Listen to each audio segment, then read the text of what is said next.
when inappropriate action is taken on anybody.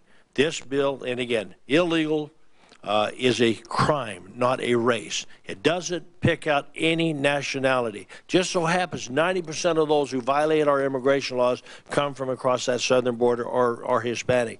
You know, this law doesn't pick those out. I mean, common sense. If I've got 3 young kids in the middle of Sun City and at 3 o'clock in the morning, I don't care what color they are, they're going to get stopped and questioned.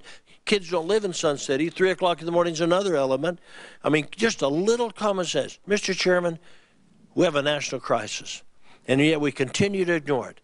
You know, and there are some that run for office, talk about build the darn fence, but never hear it again once they're elected. I think Americans are a little tired of the drive-by statements by politicians instead of dealing with the issue at hand. Enforce our laws.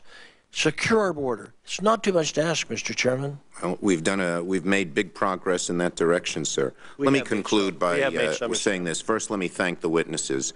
I'm sure it didn't escape notice that none of my colleagues on the other side of the aisle came to this hearing. That's not surprising.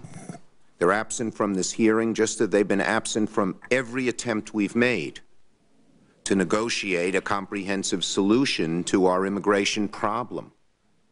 We need people to sit down, people on both sides of the aisle in a bipartisan way, and solve this problem. We have been unable to find negotiating partners.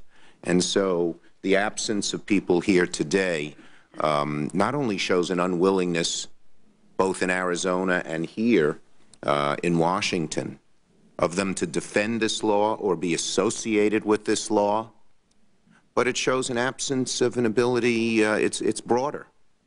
We don't have anyone sitting down and saying, here's what we want to do to solve this immigration problem.